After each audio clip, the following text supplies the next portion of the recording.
শ্রবণ শক্তি হারাচ্ছেন, চলাফেরাও কঠিন হয়ে পড়েছে।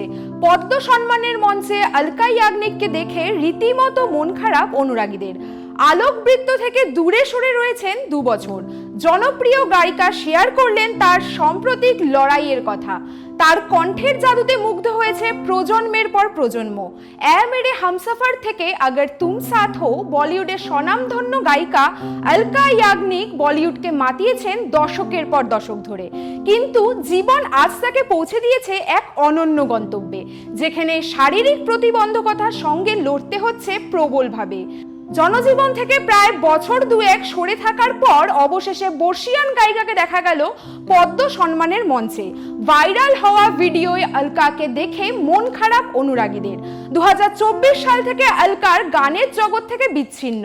আসলে শ্রবণ ক্ষমতা সংক্রান্ত এক বিরল রোগের আক্রান্ত এই শিল্পী, যার নাম সেন্সোরিনিউরাল নার্ভ হিয়ারিং লস।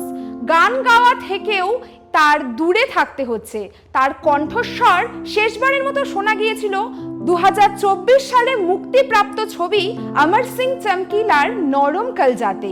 এরপরে তার একটি ইনস্টাগ্রাম পোস্ট ঝড়ের গতিতে ভাইরাল হয়ে যায়। সেখানেই সেন্সোরিনিউরাল নার্ভ হিয়ারিং লসের কথা বলেছিলেন এই অমর শিল্পী। 60 বছরে অলকাকে দেখা গেল রাষ্ট্রপতি দ্রৌপদী মুর্মুর হাত থেকে পদ্মভূষণ সম্মান গ্রহণ করতে। মঞ্চের দিকে যাওয়ার আগে তিনি প্রণাম করেছেন প্রধানমন্ত্রী নরেন্দ্র মোদীকেও। এরপর এগিয়ে যান রাষ্ট্রপতির দিকে। পুরো সময়টাই তাকে ধরে রেখেছিলেন একজন মহিলা।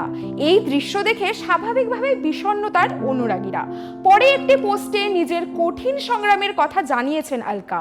আপাতত কিছুটা সুস্থ হয়ে উঠলেও শারীরিক সমস্যা এখনো রয়েছে।